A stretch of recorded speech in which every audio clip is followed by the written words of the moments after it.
All right, guys, how's it going? So listen, the Old Testament will teach you what God is like and what God is not like. What God has done, might do, and will do. Your lack of feeling like reading and studying is why most Christians today are too much of a sissy in the spirit because they don't really understand the warlike mind of God. What you don't know will always be used against you, and what you do know, you have to be responsible for. Once you become part of the kingdom, you have signed up for a war whether you like it or not. Because when the enemies hit the camp, you're left with the decision to either fold or fight. What are you going to do? Who is the devil that he's able to blow wind on you and cause you to fall apart? Who is this uncircumcised Philistine that he's able to defy the armies of the living God, David said? How could Jesus swing the sword against the devil if he did not know what is written? And what he knew was written was in the what?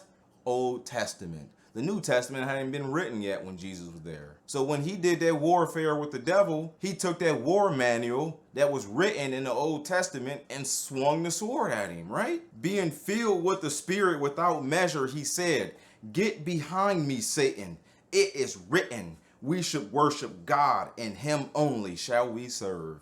Man, that's powerful, bro. Wasn't it our forefathers who had the Spirit of God living amongst them, who lifted up their voice and broke kingdoms apart? They lifted up their voice and the walls of Jericho came down. It's something with what you say, man. It's something about that. Isn't it us who sing praise and thanksgiving? This is how I fight my battles.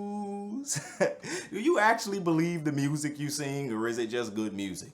Because once things go on, and what are you gonna do?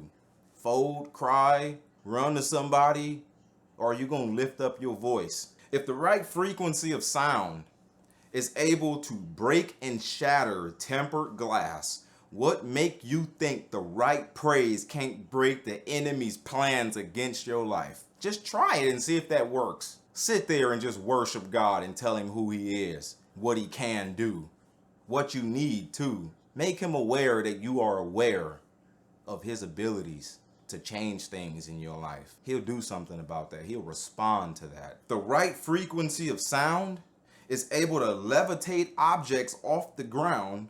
Then that is why he said, if you had faith like a grain of mustard seed, you will say to this mountain, be removed from here and there, and it will move. And nothing will be impossible for you. Not even warfare against the enemy. He said, no weapon formed against you shall prosper. Do you actually believe that? Are you willing to actually worship God and put on your war suit? Your worship is your war ship. Think about it like that, guys.